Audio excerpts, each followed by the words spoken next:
Hi, I'm Chris Skinner, Chairman of the Financial Services Club, and I'm here with Paul Camp of Deutsche Bank, who's chairing the conference stream here at IPS 2011.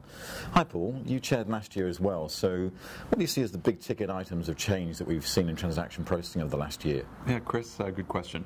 For me, the years have changed dramatically. So last year at this time, we were just starting to come out of a recession. There was still a lot of uncertainty in the air. Would there be growth? Would there be a return to recession? What would happen, especially with sovereign debt in Europe, which is still an outstanding issue.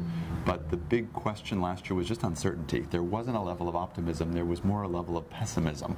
Whereas this year, you look out the window, you see the flowers blooming, you see the spring's arrived, and I honestly feel that also in terms of the business momentum. While I wouldn't want to overstate my optimism for this year, I really do feel that we're moving in the right direction. The economies are coming back to life. The emerging markets have been doing extremely well for the last series of years, and now the developed markets are coming back to life. So I look at this year as being a return to normalcy, which is long overdue, and really appreciate it. So is everything back to usual, business as usual, or has anything changed? No, not quite business as usual yet. I actually like this early phase of recovery in the business cycle. So what I mean by that is what we're seeing is our clients who are banks, who are corporates, who are SMEs, while growth is clearly on their agenda, they still have very constrained investment budgets. And for me, this is a very interesting time to be a banker, because you can really engage with clients around finding creative solutions to meet their needs, because they can't build everything, they won't buy everything. And this is an exceptionally good time to be focused on clients, to be listening to them, looking with them at where they want to go with their limited investments, and charting a path to reaching those goals with them. It's a fun time.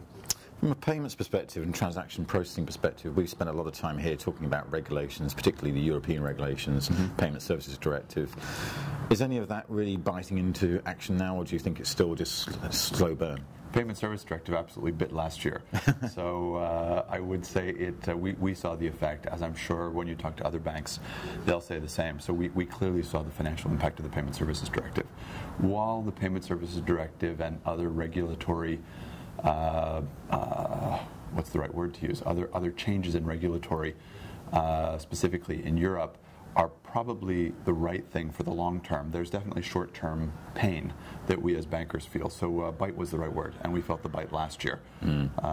We continue to see this level of regulation as probably the right thing for the euro in general, in terms of bringing together the markets, in terms of increased transparency for consumers around pricing. But a significant burden for the financial institutions in terms of investment needed, essentially to lower the revenue line.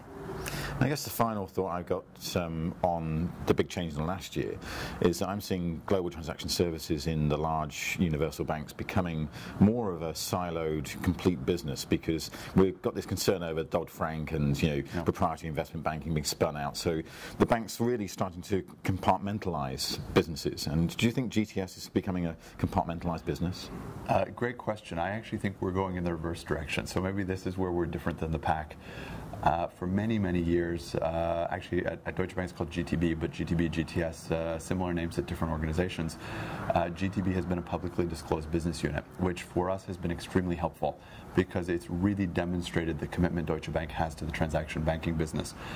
It's also given us a very clear business focus.